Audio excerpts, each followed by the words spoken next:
Hello everyone, my name is Brendan Snyder. Thank you so much for joining me and welcome to another episode of Classic Album Review. For this one here, we're going to be taking a look at the fourth studio album by The Police, Ghost in the Machine from 1981. Fantastic album in my opinion. We're going to jump into all that in just a moment. But if you are new to my channel and haven't already hit the subscribe button, please click the button. Also leave a comment, hit like, all those things help support my channel. I would greatly appreciate it. And of course, as an added bonus, by subscribing, you'll be able to stay up to date on all that's going on in the world of music. Just like this, we've taken a look at the fourth studio album by The Police, Ghost in the Machine. So the band itself formed back in 1977 and they emerged as part of the new wave scene that was going on at the time, mixing in with rock, things like punk, jazz, reggae, which was very different than what was going on in the music scene. So they were already setting themselves apart from the rest of the pack. And within just a few years' time, they were actually one of the biggest bands around. And so with this release here, their fourth studio album, Ghost in the Machine from 1981, they showed no signs of stopping. And much of the lyrical content on this album is from Arthur Koestler's book Ghost in the Machine, which is why they selected it as their album title. But one of the interesting things about that is it's actually their first English titled album. Their previous albums, like their debut, Outlandish d'Amour, 1978, non-English title, Reggatta de Blanc from 1979, non-English title, and Zenyatta Mondatta 1980, also non-English title. So something different here, and again, one of the things that they were doing, and there's a number of things like that on the album that I'll be pointing out while we're going through this, but the album itself shot up the charts. It hit #1 in multiple countries and was eventually certified platinum, or triple platinum I should say, in the United States, but certified platinum around the world too, in a lot of different countries. So very successful album overall for the band itself. But this album here I've always felt is much more developed than previous albums. The recording schedule on the previous albums had always been very tight, and for this one here they were allowed more time on it. In this way they wanted to loosen up in the recording studio, spend more time on the material itself, let it be explored. And another thing that they did that was different was that they changed engineers. So the first three albums were engineered by Nigel Gray, who did a fantastic job. But for this one, they brought in Hugh Padgham. And he implemented something different on this album here. He used a technique where he actually recorded the members together, but in different rooms. So he was going for a live feel, but he wanted to get it nice and crisp and precise. And so he set this up in order to do this, which I think really helps for the overall feel of the album itself.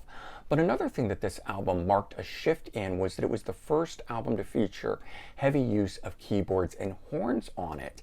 And their three previous albums did not do that, at least not to the degree that's on this album here. Of course, it could just be a sign of the 80s, as that was certainly a coming trend and phase within the 80s. But and all these changes, I think, really helped elevate the album itself, taking it to the next level. It certainly makes it one of my favorite albums by The Police, but also just a classic one at that. And the songs that are on this album too are top notch. It featured the hits like Spirits in the Material World, which was a song that Sting actually was the first time he was using synthesizer on. And he says he was just messing around and he actually wrote the song by accident, which I think is pretty amazing for this song to be a song that was written by accident. And then it also has the song on here, Every Little Thing She Does Is Magic. This song dates back to a 1976 demo, which of course is prior to Sting joining The Police. But the song also features a pianist on it, which is uncommon for the band. So just another thing setting this song and or the album itself apart from others. Ultimately, the song itself went all the way to #3 on the Billboard Hot 100, so having quite a bit of success on this one song too. And the album was notable for featuring their version of the song Demolition Man, which is written by Sting but was originally a single for Grace Jones. And the Police had intended to record a version of it for their previous album. They didn't get around to recording a formal version. There was a demo of it, which is how it ended up as a Grace Jones song, but they finally recorded it for this album, so it does appear on here. And so I wanted to talk a little bit about the album art too, as this is unique as well. So when we look at this album here, you'll see that it doesn't feature a picture of the band on it like their three previous albums did. So just want to hold these up again and show you that each one of these has a band photo on it. And that was just kind of their MO at the time, right? So for this album here, really setting itself apart doing that, but it still actually has the band pictures on it. Each of these three graphics here is meant to be one of the band members.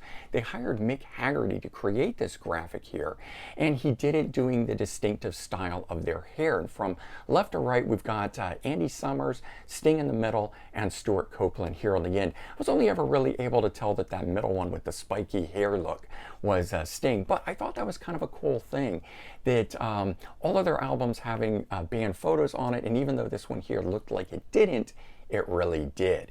The graphic itself, though, also I think helped in terms of creating that modern feel for the new era of the 80s. So I think that was something that helped this album excel. And so bottom line, on this album as a whole, I think that the band really stepped up on here. It's a consistent album from start to finish. There's no bad songs on it, making it a classic album in my opinion. All right, I hope you guys enjoyed this, and if you did, please remember to comment, like, and subscribe. Let me know your thoughts. I hope everyone has a great day, and I'll talk to you all real soon. Bye-bye, everyone.